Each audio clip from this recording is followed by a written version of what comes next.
할렐루야. 예, 오늘 참 기쁜 날. 우리 마리아 성교회 회원들 보니까 너무 예쁘죠. 예, 정말 예쁜 거예요. 다시 한번 우리 박수 한번 하겠습니다. 축복합시다.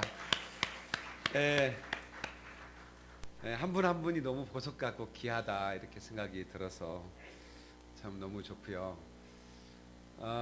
간증했던 우리 한상숙 집사님은 청년 때 저희 교회 서울영광교회 와서 가장 모범적인 신앙생활을 하는 성도 중에 하나고 저의 제자 중에 한 사람이죠. 제가 자랑하고 어디나 제가 자랑하고 싶은 분인데 얼마만큼 순종을 했냐면 김포에서 서울에서 김포까지 작은아버지가 여기 김포에 있는 회사 사장님입니다. 그래서 그 회사를 지금 20년째 다니고 있는 것 같아요. 예, 결혼하기 전부터 다녔으니까. 그래서 작은아버지가 너무나 일을 잘하니까 이제 아이가 출산하고 나면 작은아빠 나 회사 그만둘게요. 이제 그만둬야 될 것 같아요. 아이도 있고. 그러면 작은아빠가 왜? 가까이 와. 나 집 사줄게. 아파트 사줄게. 예, 회사 그만두지 말라고. 예. 그러면 저한테 이제 한상수가 와요. 여기 출퇴근하면서 아이를 키울 수는 없고 김포에서 작은아빠가 집 하나 사준대요. 예, 그래서 가까이 있으면 애 맡겨놓고 회사는 잠깐만 왔다 가라니까 잠깐만 왔다 가면서 하면 할 수 있지 않을까요? 그러면 제가 안 돼 그럽니다. 안 돼. 예. 그냥 제가 별말 없이 그냥 안 된다고 얘기해요. 그러면 알겠습니다. 그리고는 아파트 포기하고 머물러 있는 거예요. 내가 얼마나 미안하겠어요. 얼마나 미안하고. 그래서 내가 하나님 앞에 하나님 우리 한 집사는 잘 돼야만 합니다. 나 때문에 아파트도 포기하고 작은아빠는 멀쩡히 아파트 사준다는 아파트를 포기하고 제 곁에 이사도 못 가고 있어요. 그렇게 순종하는 우리 한 집사를 하나님 축복해 주셔야 됩니다. 내가 얼마나 눈물로 그렇게 기도를 하곤 했어요. 근데 이게 웬일입니까? 하나님께서 우리 교회를 김포로 또 개척하게 하신 거예요. 개척하고 나니까 한 집사 김포로 이사 와 또 그랬어요. 그랬더니 바로 짐 싸가지고 바로 여기 아파트 사가지고 이사를 했어요. 순종 너무나 잘하는 딸이에요. 예, 너무너무 감사하고. 이 공사님이 사업을 결혼해서 지금까지 한 5개 정도 했었는데 잘 될 때도 있었어요. 안 될 때도 많았는데 막 뒤집어엎고 막 이랬어요. 그런데도 불구하고 우리 한 집사님이 전혀 그런 거 상관없이 흔들리지 않는 믿음으로 지금까지 이렇게 아름다운 가정을 지켜오고 있고 세워가고 있는데 우리 교회에서 가장 큰 집에 살고 있어요. 우리 교회에서. 그래서 그게 너무 감사하고요. 이게 신기해요. 사업을 뭐 들어먹었다 했다 해도 어떻게 하나님이 사는 거는 많이 축복해 주셨어요. 우리 박수 한번 합시다. 예. 그리고 앞으로의 삶도 넉넉히 채울 줄로 저는 믿습니다. 우리 한 집사님, 저는 이제 처음 듣는 얘기예요. 원정수 권사님이 그 테이프를 들었다는 얘기. 네, 그 어머니가 참 귀하죠. 너 상급 받아본 적 있니? 돼지고기 실컷 구워먹는 게 꿈이었는데 그 어머니가 참. 그래서 그 아들이 서울대를 꽂혀 들어갔는데 졸업은 수석으로 졸업했고 미국의 유명한 암 의사가 됐는데 그 분이 새벽 예배 때문에 미국의 아주 최고의 병원에서 그 전문의로 초청을 했는데 거기 가면 새벽 예배 못 한다는 거예요. 왜냐하면 거기에 스케줄이 움직여야 되니까. 그래서 하나님 앞에 내가 돈 많이 벌어서 선교사들을 후원할게요. 하나님 선교사 후원하는 기뻐하시잖아요. 그랬는데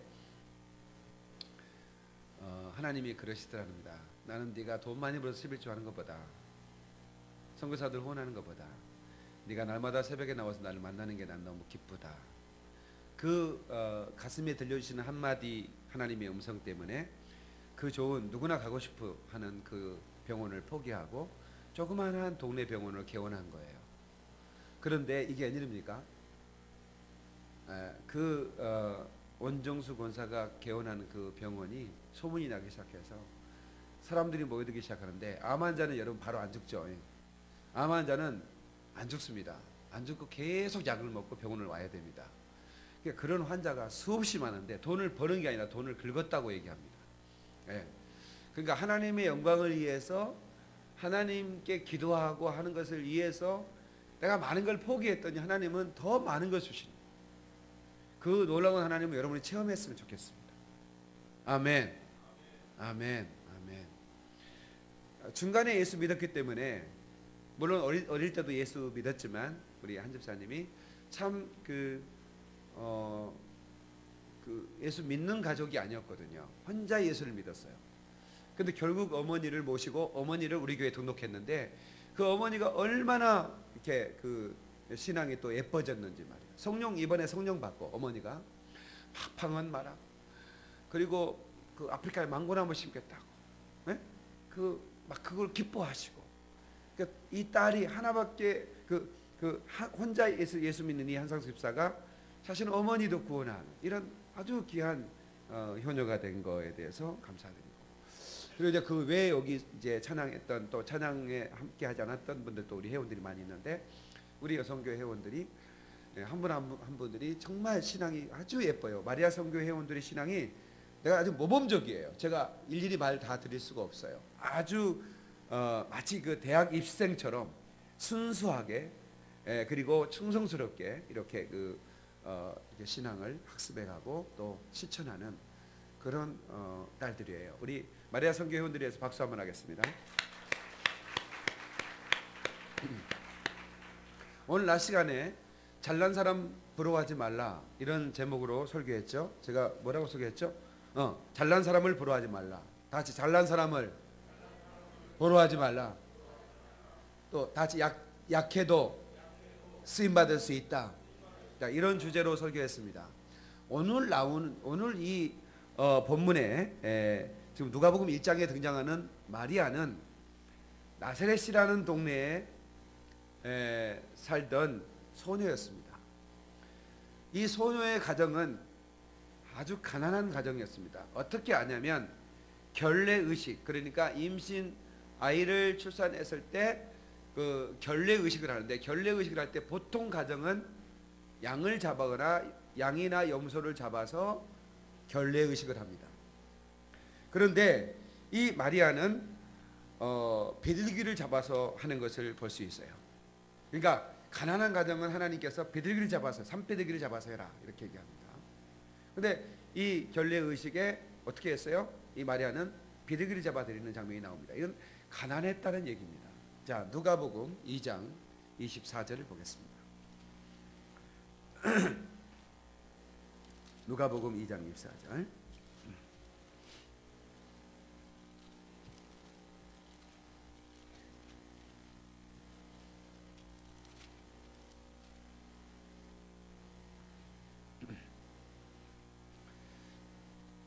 자, 22절부터 24절까지입니다. 시작. 모세의 법대로 정결 예식의 날이 참에 아기를 데리고 예루살렘에 올라가니 이는 주의 율법에 쓴 바 첫 해 처음 난 남자마다 주의 거룩한 자라 하리라 한 대로 아기를 죽게 드리고 또 주의 율법에 말씀하신 대로 산비둘기 한 쌍이나 혹은 어린 집비둘기 둘로 제사하려 함이더라. 그러니까 산비둘기 한 쌍으로 제사하려 했다는 얘기는 이 마리아의 가정은 아주 가난한 가정이었다라고 하는 것입니다. 자, 이 증거로 여기 일단 묶어놓고 레위기 12장으로 가봅시다. 레위기 12장.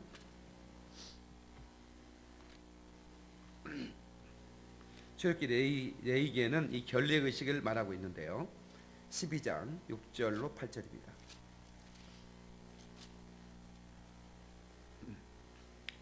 자, 이 결례의식이 뭔가를 보겠습니다. 163페이지 레위기 12장 6절로 8절 이사라 나오면서 읽어주세요. 아들이나 딸이나 정결하게 되는 기한이 차면 그 여인은 번제를 위하여 1년 된 어린 양을 가져가고 속죄제를 위하여 집비둘기 새끼나 산비둘기를 회막 문 제사장에게로 가져갈 것이요 제사장은 그것을 여호와 앞에 드려서 그 여인을 위하여 속죄할지니 그리하면 사녀리 깨끗하리라. 이는 아들이나 딸을 생산한 여인에게 대한 규례니라. 그 여인이 어린 양을 바치기에 힘이 미치지 못하면 산비둘기 2마리나 집비둘기 새끼 2마리를 가져다가 하나는 번제물로 하나는 속죄 제물로 삼을 것이요 제사장은 그를 위하여 속죄할지니 그가 정결하리라. 아멘. 아멘. 자 보세요. 이 결례 의식이라고 하는 것은 아이를 낳은 여인이 이제 기한이 살 때 성전에 가서 이런 그 결례와 속죄 의식을 하는 겁니다. 그런데 양을 어린 양 1년 된 어린 양이 가장 아주 값이 나가는 양이죠. 그런데 그것을 가지고 드려야 되는데 거기에 힘이 미치지 못하거든. 여기에서 하나님의 긍휼하신 은혜가 있습니다. 거기에 힘이 미치지 못하거든 산비둘기 한 쌍을 가지고 가라 이거예요. 네? 그러면 다시 말하면 양을 한 마리 1년 된 양 한 마리를 살 수 있는 힘이 미치지 못했던 가정이라 그 말입니다. 이해되시죠? 자, 이렇게 가난한 가정에 살아간 이 한 소녀가 하나님의 시선에 꽂힌 겁니다. 저는 이 마리아 성교에 지금 8명인가 9명이 특송했는데 2명이 지금 이렇게 배가 불렀죠. 양쪽에 못 보셨어요? 예, 여기 있잖아. 2명이 이렇게 배가 불렀는데 이분들이 이제 그러니까 임신과 출산, 그 다음에 결혼 직후에 가정을 세워가고 또 이분들이 또 직업을 대부분 또 가지고 있는 분도 있고 안 가지고 있는 분들이 있는데 다 이제 출산 후에 또 직업을 가질 이런 분들이죠. 그러니까 이 마리아들의 헌신, 그럼에도 불구하고 하나님의 교회당에 와서 눈물로 기도하고 또 각자의 주신 사명에 따라 헌신하는 모습이 참 하나님 보기에 아름답다. 그래서 앞으로 우리 마리아 성교가 더 많은 부흥이 있기를 축원합니다. 마리아 성교회가 부흥되면 교회가 자연적인 성장이 일어납니다. 이것은 뭐냐면 내추럴 그로스라고 그래요. 처치 그로스라고 그러는데 일단 딱 뱃속에 2명이 곧 태어나면 교인 2명이 늘어나는 겁니다. 이것을 무슨 성장이라고 그래요? 생물학적 성장이라고 그럽니다. 전도에서 교회가 성장하는 것이 아니라 아기 나서 성장하는 것이죠. 임신한 2분에게 박수 한번 쳐줘요. 그러니까 우리 교회 2명이 늘어나는 게 유아세례 받다가 유아세례 교인들 세례 교인 늘어나버린 거죠. 그러니까 이렇게 마리아 성교 회원들이 많이 부흥되면 우리 교회는 뭐가 된다? 부흥된다. 이게 더블로 전도에서 부흥되고 그래서 이게 부흥되는 거다 이 말이야. 그래서 전도 핵심 성장이라고 그러죠. 불신자가 그 예수를 믿고 하나님께로 돌아오는 성장, 핵심 성장. 그리고 믿는 우리 가족이 임신을 하고 출산을 해서 이렇게 성장하는 생물학적인 성장. 그 다음에 믿음이 있는 사람들이지만 이사나 이런 여러 가지 여건에 의해서 교회를 이렇게 옮겨서 이렇게 신앙을 새로 출발하는 것을 이거를 이동 성장 이렇게 얘기합니다. 교회 성장이 3가지 주로 이루어지는 건데 제가 오늘 이렇게 찬양하면서 이런 생각해봤어요. 야, 항상 그런 생각을 하는데 우리 교회 참 좋은 교회구나. 너무 찬양이 은혜로운 거야. 그거 느끼지 않습니까? 별로 동의가 안 되는 것 같다? 여러분들이 대한민국의 어느 기도원 가도 이런 찬양을 들을 수 있을까? 대한민국의 어느 기도원, 오사리부터 시작해서 어느 기도원에 이렇게 은혜로운 찬양을 드리는 교회가 없어요. 이렇게 훌륭한 세션들과 함께 이런 찬양을 드리고, 오사리도 그런 거 없습니다. 가보세요. 네. 이렇게 은혜로운 찬양을 드리는 곳이 없어요. 네. 목사님 있어요. 어딘가 얘기해봐. 내가 찾아볼게. 근데 쉽지 않아요. 없지는 않겠지만 쉽지 않습니다. 그리고 박인민 목사의 설교는 꼭 부흥의 설교 같잖아요. 그죠? 그러니까 사실은 우리 교인들은 기도는 안 가도 영적으로 얼마든지 여기서 말씀과 찬양과 기도가 되면 아주 틀려요. 여러분들이요, 예, 정말로 은혜가 없는 교회를 다녀본 분들은 이 교회가 얼마나 은혜가 있는지 여러분 알 거예요. 찬양의 기름 부음이 느껴지잖아요. 예? 기름이 뚝뚝 떨어지는 예. 예, 말씀을 통해서 그 말씀이 심장에 대고 나가는 그래서 이사야 40장 2절에 너는 예루살렘의 그 영혼들의 가슴에 대고 말씀을 전하라 이거야. 그 이사야에게 하신 하나님 말씀 아닙니까? 저는 그 말씀을 제가 받고 저는 우리 성도들의 심장에 대고 설교하는 목사입니다. 그러니까 여러분의 심장이 뜨거워진 이유가 이거예요. 하나님 말씀을 들을 때 마음이 뜨거워질 수밖에 없는 것은 여러분의 귓전에 대고 설교하는 것이 아니라 여러분의 심장에 대고 말씀을 전하기 때문에. 할렐루야. 우리 교회 좋은 교회, 하나님께 박수의 영광, 하나님이 좋은 교회를 주신 것 감사드립니다. 할렐루야! 박수 한번 끄게 박수.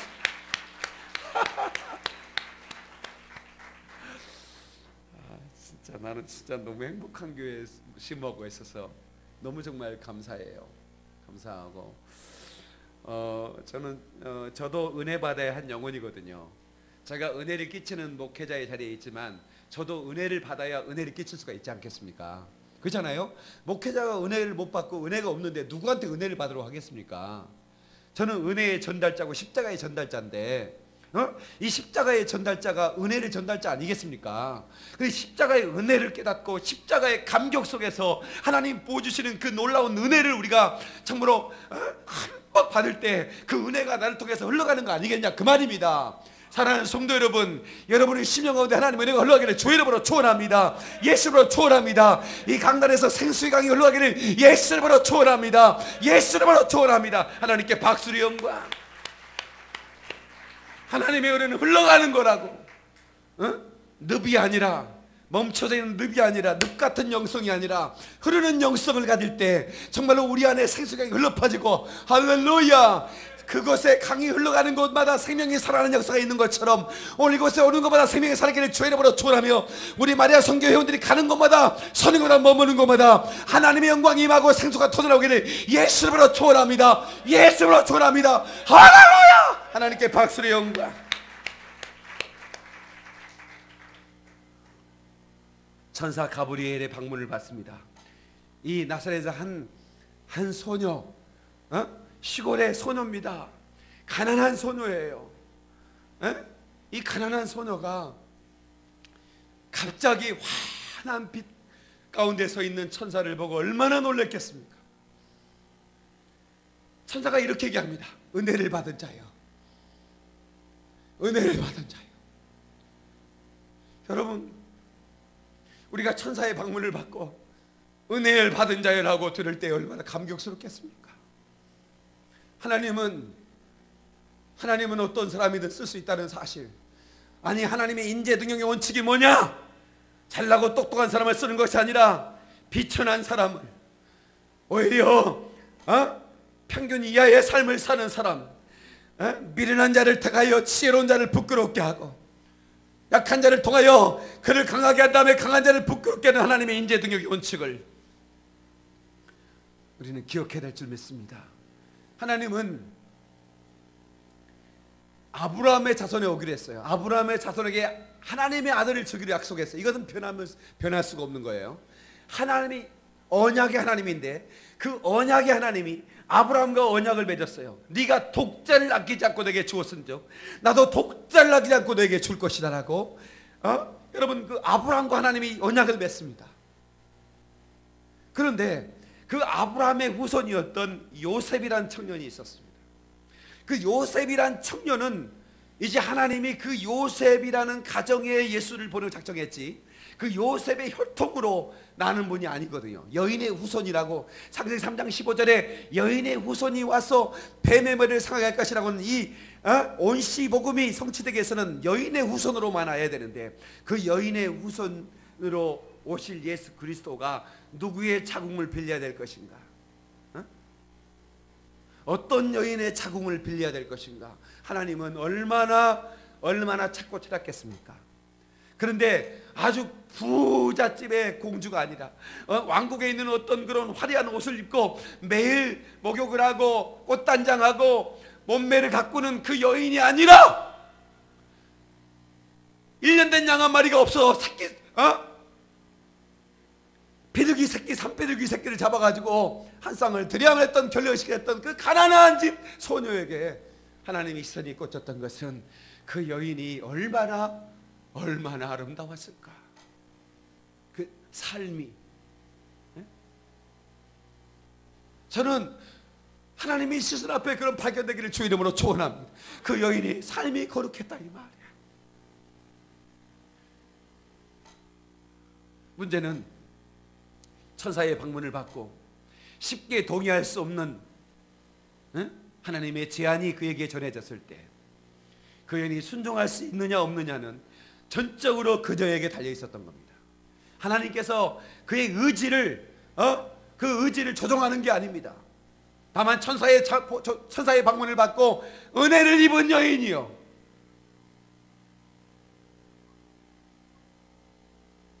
너에게 아들이 있을 것이다. 나는 남자를 모르는데, 남자를 모른다는 얘기는 남자를 경험한 적이 없다, 그런 얘기입니다. 동정녀라는 겁니다. 남자를 한 번도 남자와 자보지 않았다, 이런 얘기예요. 에? 내가 남자를 모르는데 라는 말은 남자 기노스코, 안다라는 말은 경험했다는 말이다, 그렇게 얘기했죠. 다 안다는 것은 경험했다는 것이다.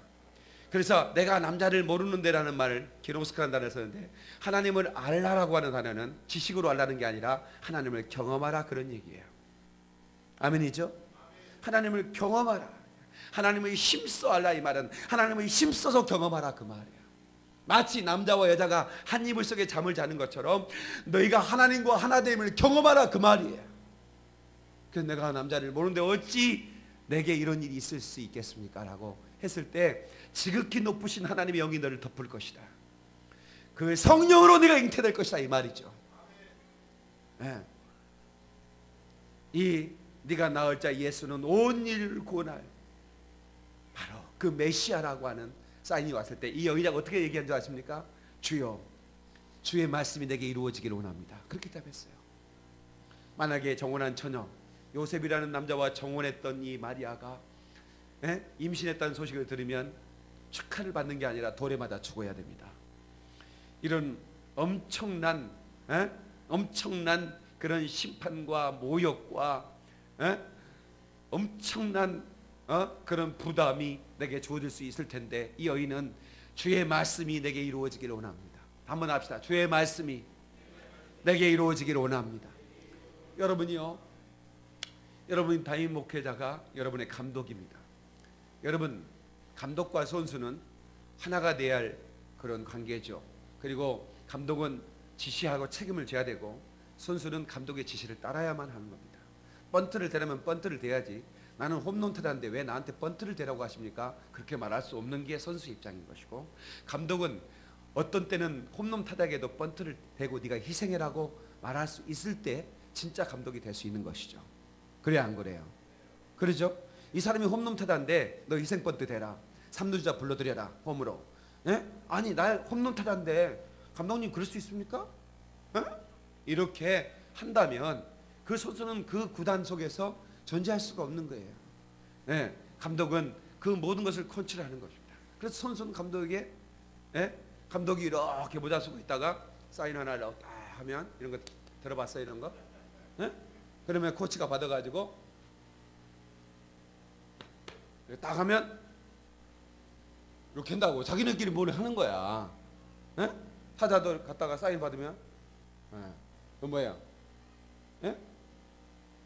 희생번트 되라는 거야. 그러면 인상을 확 써버리는 게 아니라 하고 그냥 갑자기 확 번트를 대가지고 치고 나간다. 그럼 자기가 죽을 줄도 알아. 자기는 홈런 기록 세워야 되는데 감독이 지금 번트를 대라고 하는 거야. 저럴 기회 아닙니까?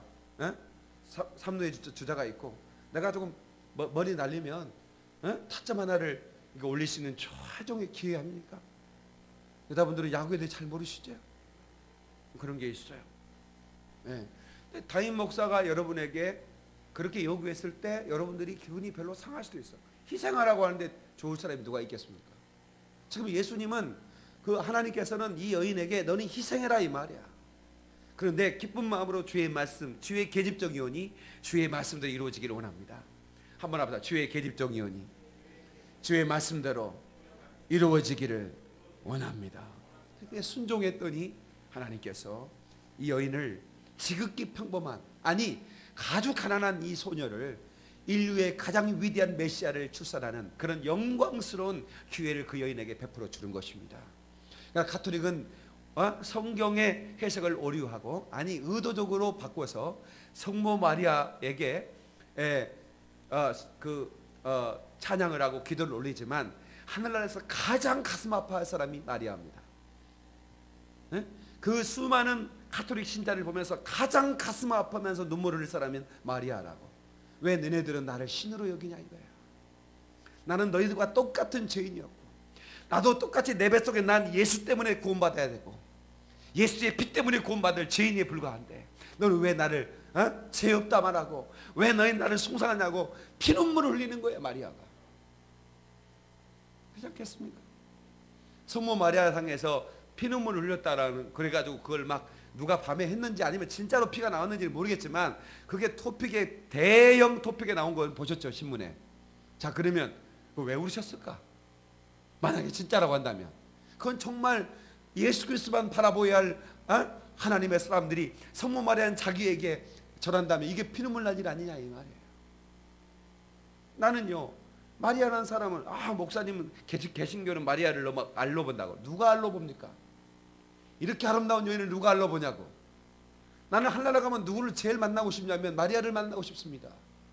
마리아요, 당신은 얼마나 정결한 처녀였기에 하나님께서 당신의 자궁을 빌려서 쓰겠다고 하는 그런 마음이 드셨을까? 난 당신을 정말 이 땅에서 만나보고 싶었다고. 하늘나라 가면 마리아가 내 설교 이미 들었을 거고 아마 대기돼 있을 거예요. 내가 올라가고 마리아가 패스타박 어서 오세요 그러니까 나를 만나고 싶어 할까요? 나도 그 여인을 만나고 싶어. 얼마나 위대한 희생. 그러니까 여러분요, 마리아가 특별한 사람이 아니었다고요. 마리아의 특별한 헌신이 그녀로 하여금 특별한 사람으로 만들었다 이 말입니다. 아멘. 제가 서울용화국교회 아까 설교할 때 제가 시골에서 아버지랑 농사질 때 학교 졸업하고 잠시 시골에서 있는데 형이 저한테 5만 원을 이렇게 주면서 용민아 구두 사 신어라. 형 갈게. 형이 이제 며칠 있다가 가는데 내가 그걸 받아가지고 주머니에 넣고 그 마음이 그때 심정으로 돌아가니까 눈물이 막 나는 거예요.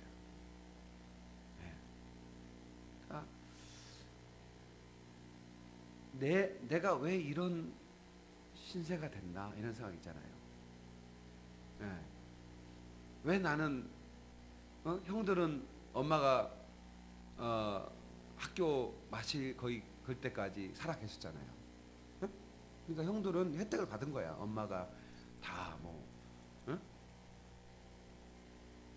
그 나는 이제 엄마가 없이 내가 막내로, 또 아버지가 농사를 지니까 내가 나마저 시골을 떠나면 아버지가 혼자 너무 애로우실 것 같아서 나는 떠나지도 못하고 그냥 아버지 일 도와가면서 시골에서 헛개고 있는데 형이 이제 공무원이니까 이제 바쁘니까 요처럼 휴가 내서 잠깐 왔다 가는데 5만 원을 주고 밖에도 간받고 그래서 주니까 받았죠. 근데 난 마음이 너무 서글프더라고. 그리고 답답해요. 나는 앞으로 어떻게 살아가지? 근데 남들처럼 몸이 막 건강해가지고 막 일도 잘하면 아직까지 뭐 가수원도 하고 뭐 트로트 사가지고 뭐 할 텐데 나는 그래 농사질만한 체력도 안 됐어요, 솔직히 말하면. 그래서 아버지가 영민아 들어가라. 네가 솔직히 도움이 안 된다. 나한테 도움이 안 된대. 그러니까 목을 깨도 좀 잘 깨야 되는데, 몸이 별로 약하니까 크게 도움이 안 되는 거예요. 같이 모를 심으면 어떤 사람은 이렇게 심고 이렇게 심으면 돼. 나는 이렇게 심은 것도 떠버리니까 좀 심고 나면 다른 사람들은 벌써 10개 다 심어버린 거야. 이게 줄을 모를 심으면 이 모를 심으면 이제 이렇게 나란히 서서 하고 자기 섹터가 있어요. 그럼 다 하면 이제 허리 펴가지고 그러면 이제 맨 가에 있는 사람이 이제 줄을 확인하고 다 일어서면 또 밑으로 딱 앞에 딱 꼽아. 그러면 그 줄에 다 이게 실이 달려 있어. 그 실 달린 데만 모를 심는 거예요. 지금은 기계로 다 심지만. 이렇게 심으면 이렇게 심고 나면 다 일어서 있어. 나만 엎드려 있고. 그러니까 나는 사실은 농사를 짓고 있지만 농사를 질 수 있는 체질도 아닌 거야. 강남 스타일이잖아. 봐봐요. 강남 스타일이 어디 가서 농사 짓냐고. 그래서 농사꾼 아들이지만 차라리 농사도 내 친구 박병덕이는 돼지도 한 손으로 들어버려요. 내 친구 박병덕이는 돼지 40kg짜리를 한 손으로 들고 막 짐자전거에 확 실어버린다고. 돼지가 꽉꽉 해도 소용없어. 딱 들고 확 올려버리니까. 나는 돼지 새끼 한 마리 잡으려고 도망다니는데 못 잡는데 그걸 어떻게 그걸 하냐고. 그러면 내가 농사도 제대로 못 지어. 그럼 나는 뭐하라고? 도무지 희망이 없는, 내가 농사도 잘 짓는 건강이나 이런 게 있으면 내가 농사나 차라리 하지. 근데 앞으로 나는 농사꾼이 아니야. 내가 아무리 봐도. 농사꾼도 아닌데 그러면 뭐야 나는? 그럼 아무것도 아니야. 도저히 사람한 적도 없고. 세상에 강주 가가지고 서울보다 강주 먼저 가가지고 택시를 자가용을 택시인 줄 알고 잡았다니까 내가. 얼마나 촌티를 팍팍 냈는지.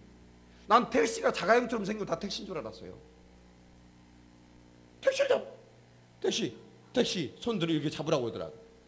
택시가 그냥 지나가는 거야. 자식들이 나를 촌놈이라고 무시하나 막 화가 나는 거야 막. 나중에 친구가 그러는 너 뭐하냐? 택시 잡잖아. 자식들이 촌놈이라고 무시하네? 이랬더니 배를 잡고 웃는 거야 내 친구가. 그렇다고 해서 내가 서울 전철에 신발 벗고 타진 않았습니다. 내 친구 박병덕이는 신발 벗을 뻔했습니다. 병덕이는 서울 체질이 아닌 거야. 서울 올라가긴 올라왔어요. 근데 자기는 고향이 좋다 내려가더라고요. 걔는 고향 체질이니까 뭐 돼지 장사 해도 되고 돼지 한 마리 들어버리니까 뭐래도 다 하니까. 나는 안 되는 거야. 그런데 어쩔 수 없이 거기에서 흙이나 깨고 있어야 하는데 신세가 너무 초라하고. 그래서 내가 하나님 나를 어떻게 쓰실 건가요? 진짜 앞이 하나도 안 보이는 삶을 살았어. 내가 이렇게 하나님 앞에 쓰임 받을 줄 난 꿈에도 몰랐어. 난 진짜 꿈에도 하나님 나를 이렇게 들어 쓰실 줄 몰랐다. 아마 거기에 우리 동네 사람은 물론이고 내 친구들도 박영민이가 이렇게 지금 뭐 내가 가장 잘 나가지. 날마다 매주마다 내 텔레비에 얼굴 내민 사람이 나밖에 누가 있겠어요. 병덕이 군수님하고 가끔씩 만난다고 그러더라고. 이장님이니까. 응? 근데 참 내가 하나님이 은혜구나. 그렇게 가난하고 병들고 그렇게 비리비리한 그런 비천한 사람을 하나님이 하나님의 강함을 부어주시고 하나님의 지혜를 넣어주시고 하나님께서 이렇게 많은 사람들 앞에 설 때 담대하게 해주시고 하나도 떨리지 않거든요. 저 상암경기장 가면 얼마나 세게 설교할까. 10만 명을 막 들었다 놨다 할 수 있는 그 영성이 되게 있잖아요. 그렇죠? 안 보입니까? 하나님께서 그렇게 저를 세워주신 거예요. 감사합니다. 마리아가 꿈에도 생각했겠어요? 나는 그렇게 생각한 거야. 마리아가 세상에 나에게 은혜를 입었다고 말하고 내게 하나님의 아들 하나님께서 내가 섬기던 하나님이 하나님의 그토록 약속하신 그 아브라함과 연약하신 그 아들을 내 태를 통해서 그 연약을 이루겠다 할 때 그 마리아가 얼마나 흥분했겠습니까? 저 또한 마찬가지입니다. 나같이 비천한 사람을 하나님이 쓰시겠다고 할 때 나는 주님께 미쳐버린 사람입니다. 그리고 내가 하나님께 생명을 드리고 작정했던 사람. 네. 그리고 그렇게 헌신을 결단했고 지금까지 여기까지 달려왔습니다. 그런데 하나님은 우리의 희생과 헌신을 하나님이 기억하시고 우리를 그냥 쓰시고 버리는 것이 아니라 하나님 우리를 더 존귀하게 만들어주시고 더 아름답게 지경을 넓혀주시고 더 세워주시는 그 분이신 것을 제가 깨닫고 너무 감사했어요. 난 서울에 정말 오고 싶었어요. 난 정말 서울이 그리웠고 서울에서 살고 싶어요.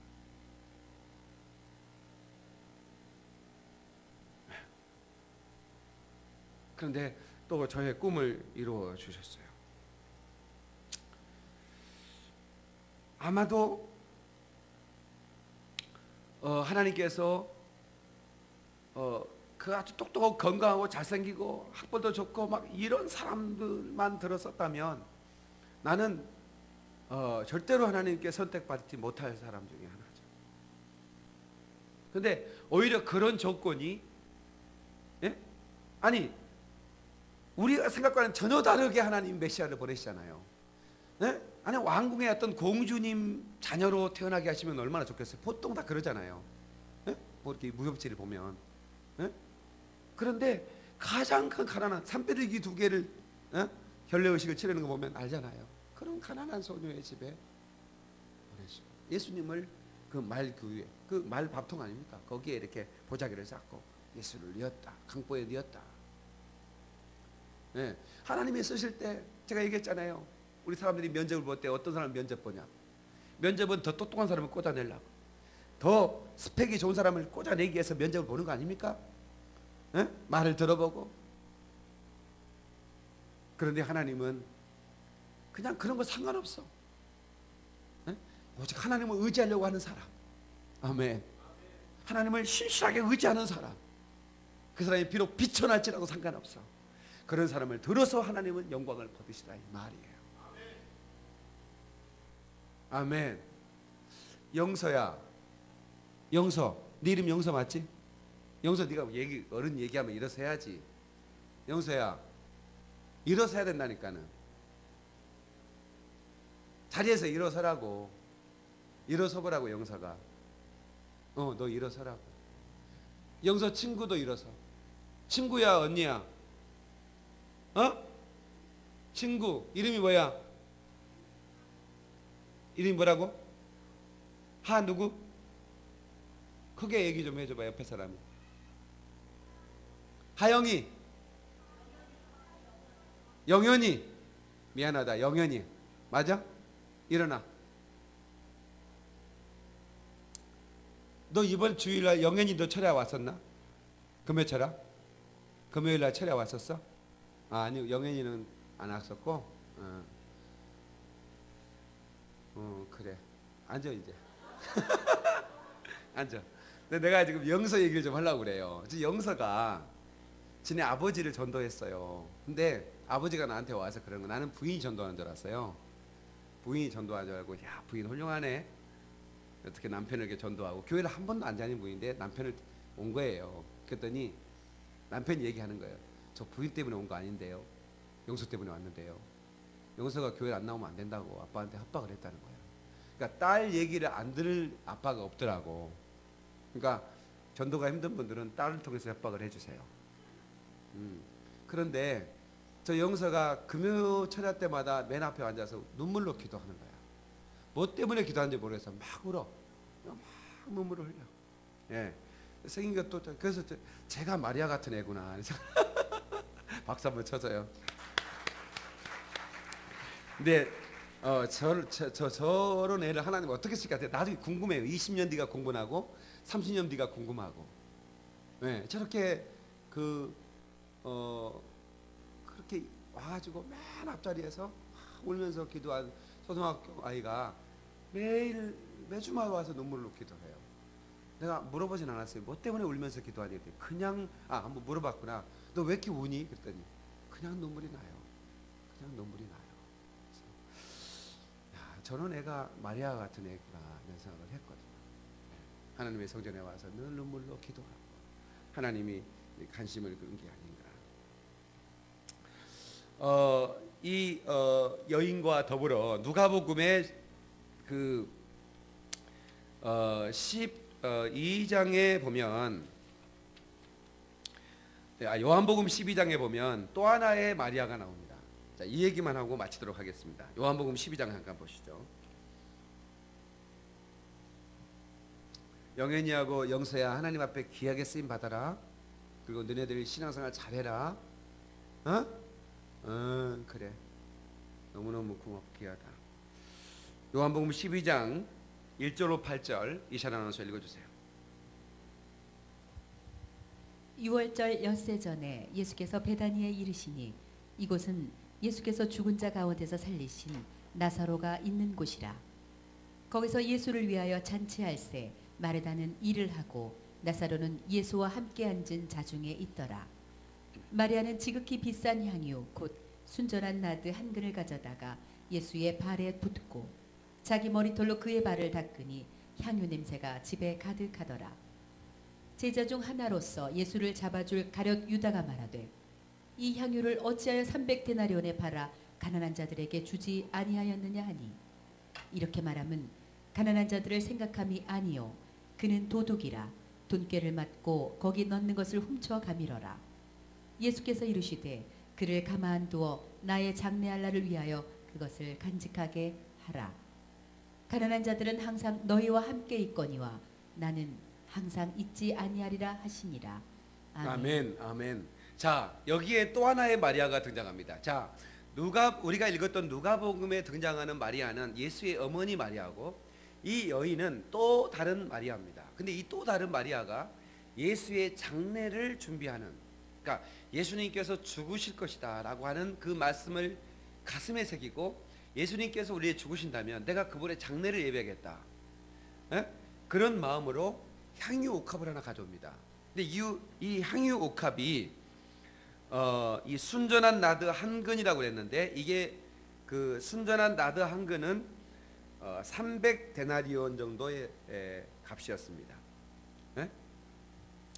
5절에 보니까 나오죠. 이 향유에 어찌하여 300데나리온에 팔아 가난한 자들에게 주지 아니하였느냐. 이게 가룟 유다가 한 얘기입니다. 그러니까 이 그 향유를 옥합을 보면 그것이 값어치가 딱 그 당시에 사람들은 알고 있는 거야. 아, 저거 한 병에 300데나리온.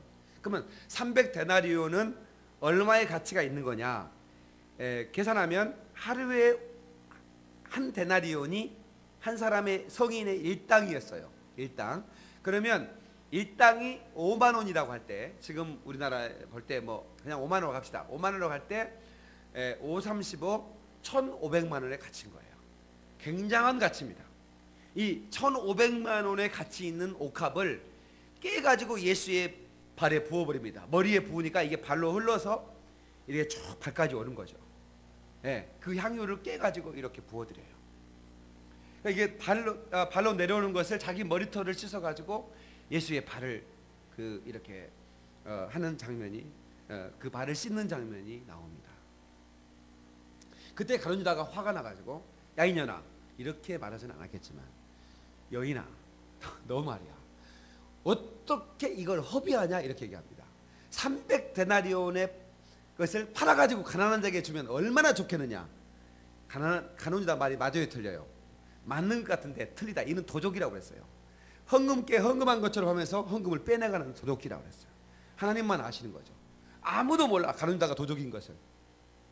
근데 성경이 요한이 나중에 그걸 안 거야. 이는 도적이라. 헌금께 헌금해서 헌금을 빼는 사람이에요. 그러니까 가룟 유다는 애초부터 믿음이 없었던 사람이에요. 돈의 노예가 됐던 사람입니다.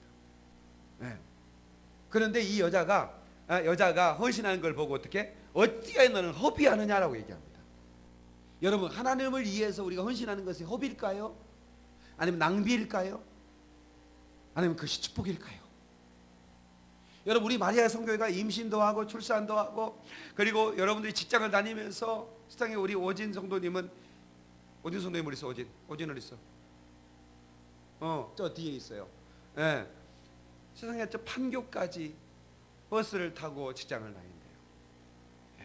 그래서 아까 저기 직장을 좀 가까운 데로 옮겼으면 좋겠습니다. 지금 전문직이니까 뭐 서울에도 많이 있겠죠. 그런데 아주 적지 않은 11조가 올라오는 걸 제가 봤어요. 그렇게 힘들게 번 돈 내 마음대로 써도 되잖아. 그런데 하나님 앞에 구분하는 거 봤어요.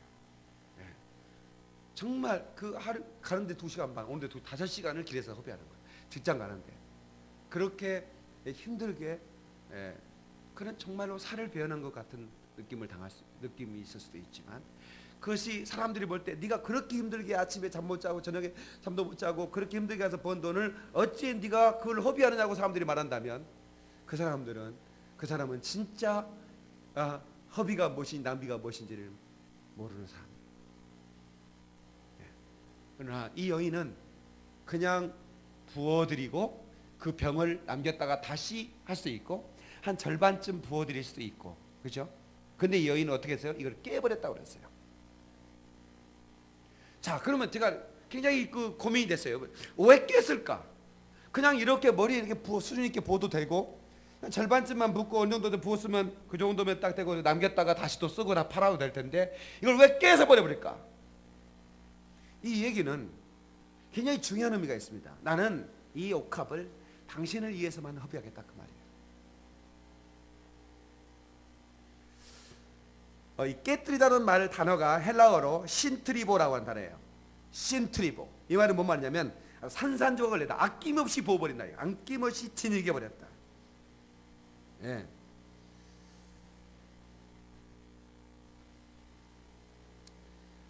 예수님께서 고린도전서 15장 31절에 보니까 형제들아 내가 그리스도 예수 우리 주 안에서 가진 바 너에게 대한 나의 자랑을 두고 단언하느니 나는 날마다 죽노라.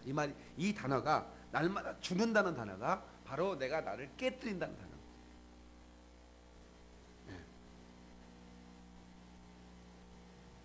그리고 로마서 16장 20절에 평강의 하나님께서 속히 사단의 너희 발 아래 상하게 하시리라 우리 주 예수의 은혜가 너에게 있을지어다라고 말씀할 때 발 아래 상하게 할 거다, 깨뜨릴 거, 짓이겨버릴 거라는 단어가 바로 신드리보라는 단어를 썼습니다. 그러니까 뭐냐면 우리의 삶을 온전히 깨뜨려서 하나님께 드리는, 그러니까 이것은 오직 하나님만을 위해서 내 삶을 드리겠다고 하는 마리아의 고백인 거예요. 그것이 바로 사단을 짓이겨버리는 믿음의 승리를 가져온다는 사실을 믿으시기를 주의 이름으로 축원합니다. 할렐루야. 그리고 그 집안의 그 향유, 여러분 보세요.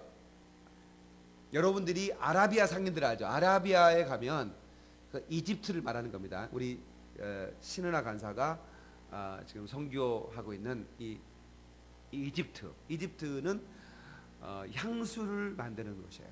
그러니까 전 세계 향수가 이집트산이 많아요. 그 이집트산에서 이집트에서 어디로 파느냐면 프랑스 파리로 파는 겁니다. 그럼 프랑스 파리에서 각종 향수를 만들어가 전 세계 수출하는 거예요. 그러니까 향수가 원 재료가 어디 나오냐면 이집트에서 나오는 겁니다. 거의 대부분의 향수의 그 재료가 거기 나온다. 화학적인 거 말고 완전히 자연적인 향인데, 제가 그 이집트에 갔을 때 한번 방문했던 적이 있는데 나는 전 세계에서 화장실에서 그렇게 아름다운 향수 냄새 나는 건 처음이었어요. 나는 그 집에서 화장실 가서 화장실에서 일 보다가 취해서 죽을 뻔했어요. 세상에 그렇게 아름다운 향이 쫙 나는데 일 보는데 그렇게 쉽게 볼 수 있더라고. 그러니까 이 연구가 얼마나 대단한지, 화장실에서 일 잘 보게 하는 향수, 남녀가 함께 있을 때 사랑이 싹트게 하는 향수, 또 부모님에게 효도할 마음을 갖게 하는 향수 다 있어요. 그러니까 효도 아는 놈들한테는 그 향수를 주면 확 뿌리고 나면 효도하고 싶은, 집한테 사드리고 싶은 마음이 확 들어버린다. 그러니까 부모님들은 향수를 이집트에 가면 그 안을 몰래 사가지고 아들 이 향수 뿌리고 살아. 그러면 계속 뿌리면 우리 아버지 잘 계시나? 우리 엄마는 어떻게 계시나? 우리 용돈 드려야 할 텐데 집한테 사드려야 돼. 이렇게 된다니까. 뭔 말인지 지금 아는 거예요. 예, 나를 배반하는 여인이 나에게 데려오게 하는 향수 다 있고, 이집트 가면 좀 사오라 은하야. 그런 게 있다고. 바빠서 못 가봤겠지만 아랍의 향수, 이 향수가 거기에 있습니다. 세계에서 가장 큰 향수 가게가 거기에 있는데 제가 거기 방문해 본 적이 있었어요. 말씀 맺을게요. 자, 지극히 비싼 향유 순전한 나드 한 근을 예수의 발에 붓고 머리털로 예수님의 장례를 예배했던 그 여인, 그리고 예수님의 탄생을 준비하며 그 예수님의 그 천사의 방문을 받고 순종하기로 결단했던 그 마리아라는 이름을 가진 여인, 이 두 여인의 헌신을 보면서 자기의 생애가 끝날 수도 있는 위기 앞에서도 헌신을 하고 자기 가진 모든 것을 하나님 앞에 아낌없이 드리면서도 그거에 대한 전혀 어떤 후회가 없는 향기로운 그 헌신을 예수님께서는 내가 다시 오는 그날까지 여인의 헌신이 기록될 것이다, 전파될 것이라고 그렇게 말씀했습니다. 저는 우리 마리아의 선교 회원뿐만 아니라 우리 사는 성도들에게 도전합니다. 여러분의 헌신이 우리 교회 역사에 기록될 수 있도록. 아멘. 내가 어딜 가든지 이 여인의 헌신을, 우리가 한상숙 집사가 아파트 한 채를 다임 목사를 순종하기 위해서 버려버리는 헌신. 지금 아파트 4채 있습니다. 이제 하나 팔았으니까 3채 있구나. 물론 뭐 융자로 사가지고 그렇게 큰 돈은 아니에요. 그렇지만 그 하나님께서 하나님께서 그렇게 헌신하는 그 모습을 담임 목사가 기쁨으로 자랑하고 앞으로 이 여인이 받을 축복이 얼마나 클까 기대가 되게 하는 우리 지금 우리 여기에 있는 우리 여인들 그리고 우리 사랑하는 형제들 우리 모두가 이 마리아처럼 우리가 헌신을 결단하고 사람들은 우리에게 말하고 너는 왜 이렇게 충성하느냐? 너 정신 빠졌느냐? 왜 너는 그렇게 교회만 알고 왜 그렇게 너는 예수만 알고 뭐 말씀에 순종한다고 왜 그렇게 예수 믿니? 다른 사람은 그 봐라 그렇게 하지 않지 않느냐? 다른 사람은 적당하게 주일날 한 번만 예배 나오고 그런데 마음대로 살지 않느냐? 그래도 잘 살고 있지 않느냐? 너는 왜 유독스럽게 왜 그렇게 네 인생이 전부를 드리는 것처럼 헌신하고 그렇게 살아가느냐라고 말할 때 이렇게 얘기해야 되는 겁니다. 나는 은혜를 받은 자입니다. 나는 하나님의 은혜를 입었습니다. 박영민 목사, 당신은 왜 그렇게 사역을 하느냐? 그렇게 안 해도 될 텐데 라고 말할 때 나도 할 수 있는 얘기는 이것뿐입니다. 내가 하나님께 은혜를 입었습니다. 너무나 큰 은혜를 입었습니다. 나는 아무도 나를 주목하지도 않고 누구도 나를 누가 쓰겠어요? 어떤 회사 사장님이 나를 쓰겠어요? 한번 생각해 보세요. 그런데 하나님이 나를 불러서 내 종아 내가 너에게 부탁한다. 나의 양들을 너에게 맡기노라. 나를 충성되게 여기고 이렇게 귀한 성도들 내게 맡겨주신 하나님을 찬양합니다. 그래서 여러분 부족하지만 나는 완벽한 사람이 아니지만 하나님을 실망시켜드리지 않기 위해서 몸부림치며 목회할 것이고 여러분들을 섬기면서 주님 오시는 그날 나파소리 드릴 그 딸까지 몸된 교회를 위해 마치 이 마리아가 자기 몸을 깨뜨리는 것처럼 사도 바울이 내가 날마다 주노라고 말했던 것처럼 그렇게 나를 깨뜨리며 목회할 것입니다. 저를 응원해 주시고 기도해 주시기 바라고 또 오늘 헌신 예배 드리는 우리 마리아 선교 회원들을 응원해 주시고 기도해 주시고 우리 모든 성도를 응원하십시다. 우리 응원의 박수 한번 하겠습니다. 할렐루야. 마가복음 14장 9절 내가 진실로 너에게 이르노니 온 천하에 어디서든지 복음이 전파되는 곳에는 이 여자의 행한 일도 말하여 저를 기념하라 하십니다. 옥합을 깨뜨린 이 여인의 헌신을 어느 때까지 천국 복음이 전파되는 곳에는 언제나 이 여인이 증거되도록 해달라. 저는 우리 여러분들이 이 박영민 목사가 천하를 다니면서 복음을 전하는데 복음을 전할 때 여러분의 이름이 오르내리도록 아멘. 여러분의 이름이 복음에 증거될 때 여러분의 이름이 사용되도록 그렇게 여러분 충성해 주십시오. 아멘. 우리 그렇게 진실하게 충성할 때 하나님이 받으실 거고요. 여러분 절대로 망하지 않을 겁니다. 여러분이 헌신하면 여러분 못 사는 게 아니에요. 너무 놀라운 것은 하나님이 부어주시면 너무 놀라요. 정말 놀라워요. 우리가 아프리카 내에서 많이 한 것 같지만 일 그렇게 많이 한 거 아니에요. 그런데도 불구하고 하나님은 그걸 기뻐하시고 우리에게 더 많이 일할 수 있도록 여건을 열어주시고 아멘. 그리고 우리 교회를 이렇게 축복해 주신 걸 볼 때 하나님 참 곡자가 없으시구나. 헌신하면 하나님이 셀 수 없는 셈으로 갚아주시는구나. 아멘. 그러면 여러분 헌신을 아끼지 하지 말고 하나님이 보시기에 놀랄 만큼 여러분 헌신을 하십시오. 말이 옥합을 깨버리듯 목숨을 걸고 자궁을 내놓듯 그런 헌신을 하나님께 드릴 때에 하나님이 기억하시고 상상할 수 없는 하나님의 은총을 우리가 허락해 줄 줄로 믿습니다. 기도하겠습니다. 우리 조용한 목소리로 우리 함께 반주에 마치도록 기도할 때에 하나님 아버지 나를 불쌍히 여기시고 오늘 마리아의 헌신을 우리가 배우게 하시고 그 희생을 우리가 배우게 하셔서 하나님 우리도 사는 날 동안 나팔소리 들리는 그날까지 하나님 아버지 참으로 우리가 헌신하고 희생할 수 있도록 도와주시옵소서. 하나님 보시기 아름다운 헌신이 이어지도록 향기로운 헌신이 이어지도록 하나님 역사해 주시고 주의 놀라운 언약이 우리 가정에 이루어지고 내 심령에 이루어지고 내 삶 가운데 이루어지게 하옵소서. 다 같이 동성으로 기도하시겠습니다. 좋으신 하나님 아버지 감사드립니다. 오 주님 인도해 주옵소서. 오 주님 축복해 주시옵소서. 역사해 주시기를 원합니다. 우리 겐멜로스가 우리 겐멜로 카바스. 오 주님 역사하소서.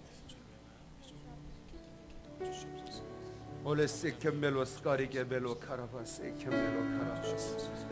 오 주님, 오 나의 주님.